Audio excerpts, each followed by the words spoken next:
In the dead of winter, 1857, 4 women disappeared without a single footprint left in the snow. Their husband, Ezekiel Whitmore, claimed they had traveled east during the worst blizzard in Utah history. That lie was the beginning. But the truth lay buried under the stone foundation of a church hidden for over 60 years by the very hands that claimed righteousness. You've been told the story of westward pioneers, faith, family, struggle, triumph. But there's another story, one sealed in journals, scorched in rituals, erased from public record, until now. This isn't just a story about a man with 4 wives, it's about what happens when belief transforms into obsession, when obedience to God masks a hunger for power, submission, and blood. You were never supposed to hear this. What you're about to uncover was buried on purpose, because it doesn't fit the clean image of early American faith. It fits something far older, something far darker. And by the time you hear it all, you won't know whether Ezekiel was insane, or if he was the only one who understood what was really required to build Zion in the wilderness. Shall we begin? In the fall of 1847, Ezekiel Whitmore arrived in Utah Territory with 4 wives, an unusual arrangement even among the early Mormon faithful. Each woman served a purpose. Each was chosen. Sarah, his first, devout, barren, quietly resigned to her role. Rebecca, the scholar, questioning doctrines, fluent in languages lost to the common settler. Mary, pregnant and grieving, a woman whose bloodline had ended with her immigrant parents. And Ruth, young, obedient, barely 19, betrothed by church elders after her family perished in the Missouri conflicts. The cabin he built for them sat in Mill Creek, 8 miles from the main Salt Lake settlement, completely isolated once winter arrived. He said the solitude was holy.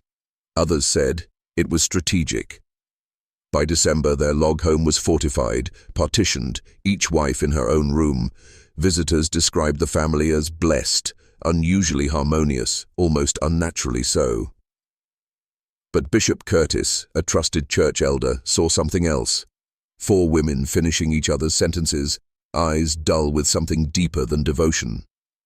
And then there were the cuts, small, precise markings on each woman's wrist. They called them kitchen accidents, but all were identical. All were fresh. And all of them were just the beginning. December 19th, 1847, the last time anyone outside the Whitmore home would ever see all 4 wives alive. A hunting party from the Salt Lake settlement spotted smoke curling from the chimney. They stopped briefly, offering fresh deer meat. Only Sarah and Rebecca came to the door. They smiled, thanked the men politely, but refused an invitation to attend Christmas services. "We'll hold our own worship," they said. 2 days later, the valley was blanketed in snow so deep, even the strongest oxen couldn't pass. From that moment on, the cabin may as well have been on the moon. Weeks passed in silence. Then, on January the 8th, Ezekiel Whitmore returned alone to the main settlement, gaunt, shaking, and speaking in riddles. He claimed Sarah had received a divine revelation. Her sister in Missouri was ill and needed her care. She'd joined a traveling party eastward. The bishop was puzzled. No such sister had ever been mentioned, and no travelers, missionary or otherwise, were crossing the mountains in January. When pressed, Ezekiel changed his story, then changed it again. He trembled. He lied. He begged them not to come check on the other wives. Said they were in spiritual purification. Said no one should see them ever again. By the end of January, Ezekiel Whitmore returned again. This time with a second revelation. Rebecca, he said, had also received divine instruction. She was now en route to the east, to become a teacher in a mission school. 2 wives gone, without notice, without luggage, without a trail. The bishop demanded to know who these mysterious travelers were that kept passing through during the deadliest winter in Utah memory. Ezekiel's answers were vague, erratic. He spoke of God's ways, of visions and obedience. He sweated through his coat, stammered, avoided eye contact. And most unsettling of all, he once again insisted the remaining wives couldn't be seen. They were ill. He said they were under quarantine for a fever, but the bishop had heard enough. On February the 3rd, he gathered a small party of trusted men and set off toward the Whitmore homestead. The snow was thick. The cold cut through leather and wool. The forest was silent, dead. When they arrived, the cabin stood dark. Smoke barely rose from the chimney. Inside sat Ezekiel alone, wrapped in a blanket, pale as death. He greeted them with a forced smile, but his eyes looked hunted. And the wives? He said they'd all left. All 4. Gone. The cabin felt wrong. It wasn't just the silence, though that alone was heavy, unnatural, pressing in like a suffocating fog. It was the stillness. No motion, no warmth, no scent of bread, no feminine presence. Just Ezekiel, and the fire, crackling too low for the size of the room. When the bishop demanded to see the wives' quarters, Ezekiel reluctantly obliged. What they found was disturbing. The rooms had been stripped, not carefully, but hastily. Clothes gone, personal items missing, yet the heavy objects, trunks, utensils, a rocking chair, remained. No signs of packing, no sign of intention to return. Behind the cabin, a patch of disturbed soil caught one man's eye. Ezekiel said it was a new root cellar he was planning, but the ground was frozen, and the amount of earth moved was far beyond what any single man could have done alone in that weather. When questioned, Ezekiel's answers grew sharp, too sharp. He spoke of sacrifice, of God's demands, of devotion. That night, one of the men, Thomas Garrett, awoke to a sound he couldn't explain. Faint weeping beneath the floorboards, soft, female, pleading. In the morning, no one else claimed to hear it. But Garrett never forgot. After the bishop's party left the cabin, unease hung over them like fog. They said nothing on the return trip, but each man carried a weight that words could not lift. And Ezekiel, he stood silently at the threshold, watching them vanish into the snow, his expression unreadable, his eyes hollow. By the end of February 1848, Ezekiel returned to the settlement once again. This time, his story had changed. Again. Now, he claimed that Mary and Ruth, his final 2 wives, had also felt the call to travel east. He insisted they left together, escorted by a group of trappers. No names, no letters, no goodbyes. The bishop pressed him. Who were these trappers? Why did no one else see them? Why no wagon tracks in the snow? No proof, no details, only Ezekiel's voice, growing more desperate with each passing sentence.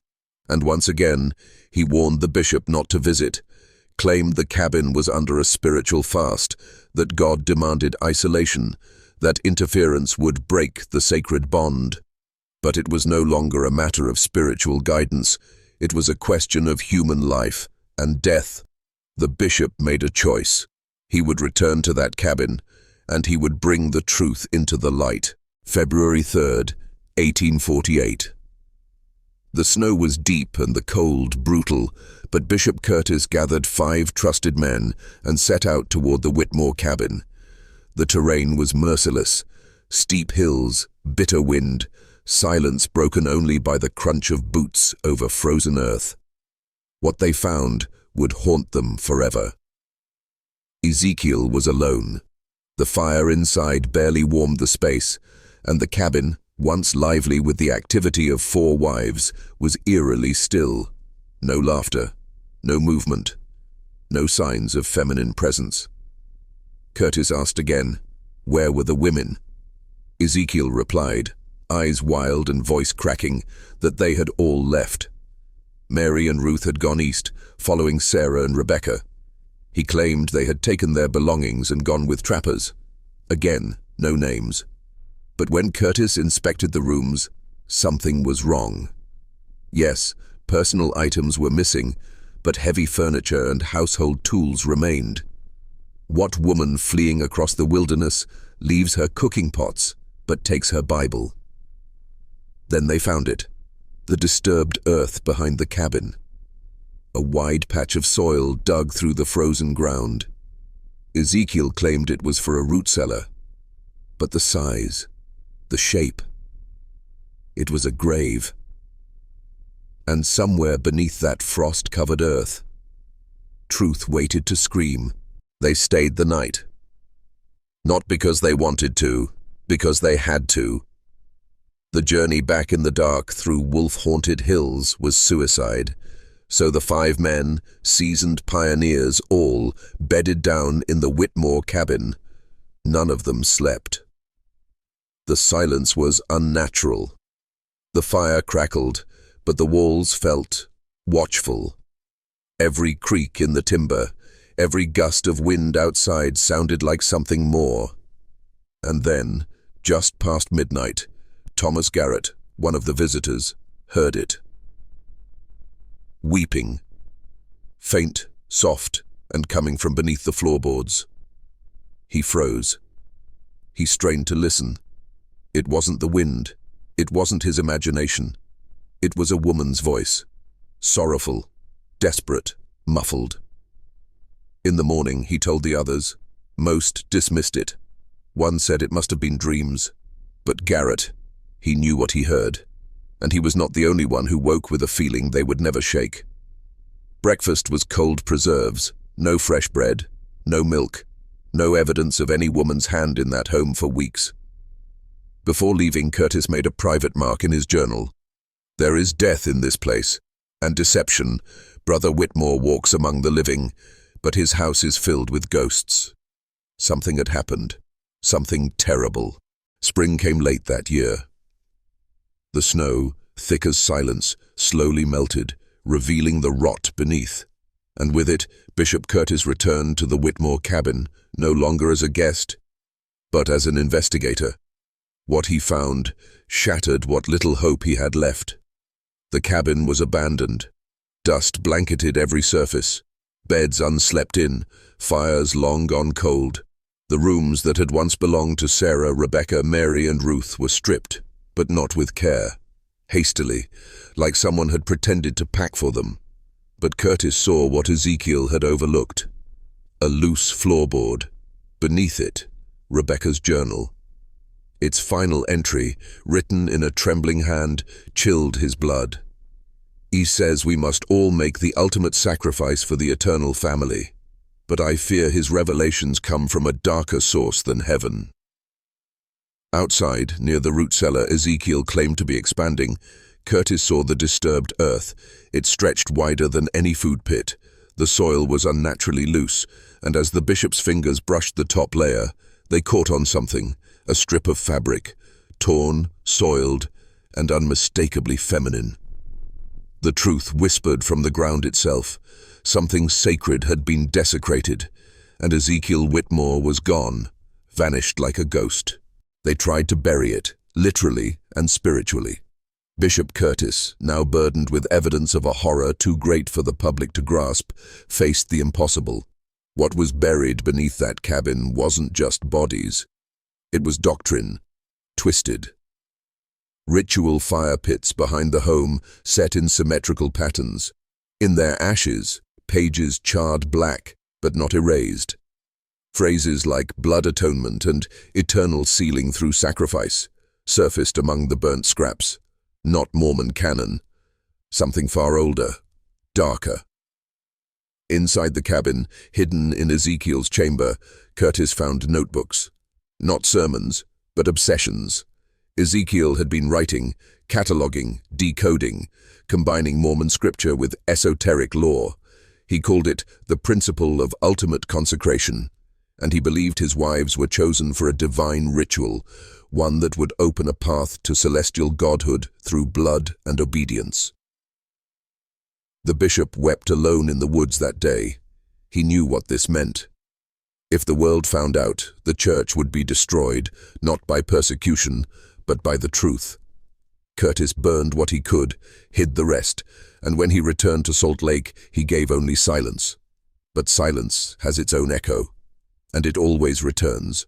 Spring came, the snow melted.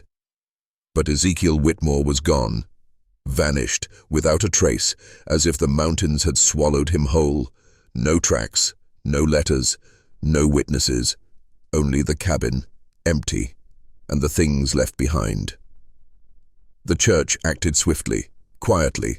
The cabin was dismantled log by log. The earth behind it, where the fires had burned and the blood had soaked, was blessed, filled, and flattened, declared uninhabitable, purchased, sealed. And the official record, Ezekiel's 4 wives were listed as having returned east. Their disappearance chalked up to family matters, a departure of faith. But the men who had seen the truth, the fire pits, the journal, the eyes of the bishop when he returned, knew better. But they swore an oath. Not to protect Ezekiel, to protect the church.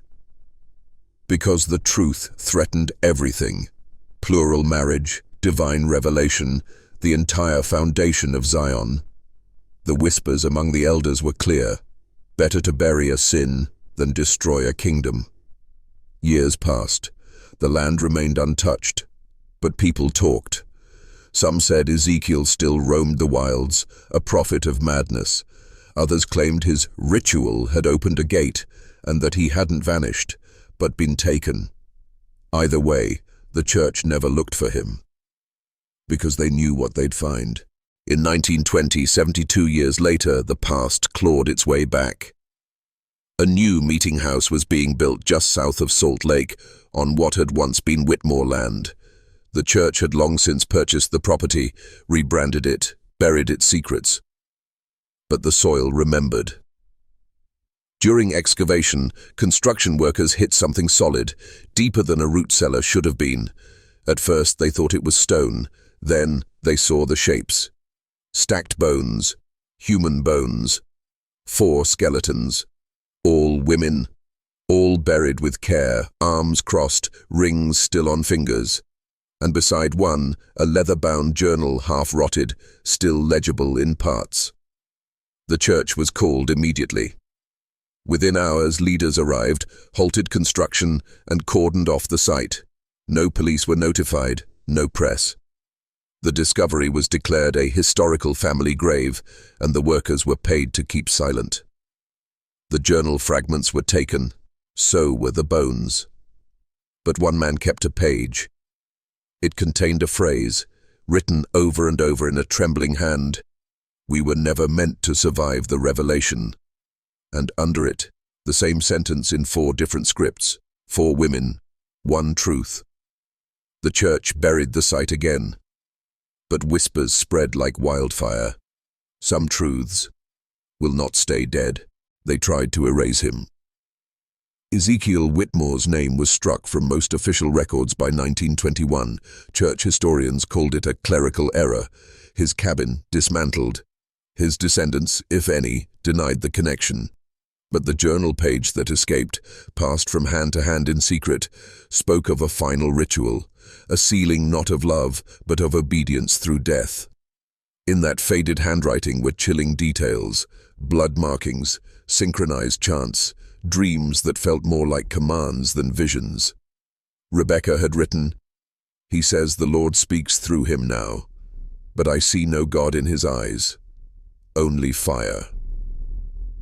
Other entries suggested that Ezekiel believed their deaths would make him into something more, a prophet of a new order, one untouched by church hierarchy, a self-anointed Messiah of blood. But he vanished. Some claimed they saw him in Colorado in 1850, bearded and wide-eyed, speaking in tongues near a mining camp. Others said he joined a secret sect in the mountains, living off roots and ritual. But no sighting was ever confirmed. Only one fact remained unshakable: 4 wives disappeared, no man was ever punished, and somewhere in the wilderness, a new faith may have been born. One not of salvation, but sacrifice. By the early 1900s, the church had buried the past beneath buildings, doctrine, and time. But truth doesn't rot. During the construction of a new meeting house in 1920 on the former Whitmore property, laborers struck stone. At first, they believed it was part of an old foundation, until they found the bones. 4 partial skeletons, all women, all missing hands. Church elders arrived within hours. The site was cordoned off. The local paper reported it as pioneer-era animal remains. But one worker, a young stonemason named Harland Brooks, refused silence. In secret, he told his wife what he saw: 3 wedding bands, a child's bonnet, and carvings etched into rock beneath the bodies, symbols he couldn't read. He died of fever within the year. His wife disappeared 6 months later. Their house was purchased by the church and turned into a record-keeping annex, the basement sealed. Whispers began to spread. Was this where the missing wives had finally been laid to rest? And if so, who buried them under sacred ground? Or worse, who blessed it? Whatever Ezekiel believed, he acted with permission, not from law, not from God, but from something older than both. Comment: blood remembers twice if you're still watching. Now, you're marked. They never found Ezekiel Whitmore's body, no death certificate, no grave, no witness, but the sightings kept coming. In 1924, a trapper in Idaho claimed an old man emerged from the tree line near Bear Lake, gaunt, barefoot in snow, with eyes like burnt coals. He asked for flint, then whispered, "They're still with me." In 1938, a hermit near the Nevada border confessed to a local priest that he had once been a Mormon elder who fled after the sacrifice failed. He said the wives had joined together as one voice in the end, and that Ezekiel had sealed them to something deeper than Zion. He died before naming it. And then, nothing. But in 1971, a researcher with the University of Utah uncovered documents from a private church archive, a journal from Bishop Curtis. Its final pages were stained, the ink blurred by what appeared to be blood. One sentence remained legible: "The foundation of Zion was laid with their bones. We walk above it." The journal vanished the following month. Some say the church reclaimed it. Others believe it never existed at all. But every time someone tries to build on that land again, something goes wrong. In 2020, a real estate developer attempted to build luxury homes on the original Whitmore property. The permits cleared, the foundation was poured, but the workers, none local, began complaining of strange incidents. Tools disappeared overnight, voices echoed beneath the soil. One man claimed he saw 4 women standing silently at the edge of the clearing, hands clasped, mouths moving in unison, though no sound came out. Cameras malfunctioned, equipment broke down. A foreman who'd mocked the legend vanished for 3 days, then reappeared in a nearby canyon, barefoot and bleeding, muttering only one phrase: "We are sealed." He never left. Construction was abandoned. Since then, the land has remained untouched. Locals refuse to walk it after dusk. Children are warned to never answer if they hear their own name whispered from the trees. But you're not like them. You've stayed this long because something in you recognizes the truth. You feel it, the pull of forbidden history, the ache of ancient control systems, the whisper of power just beneath the surface of the myth. Now comment: we walk above it, twice sealed below. Not for engagement, but to mark your descent. Because once you've heard this story, you're part of it.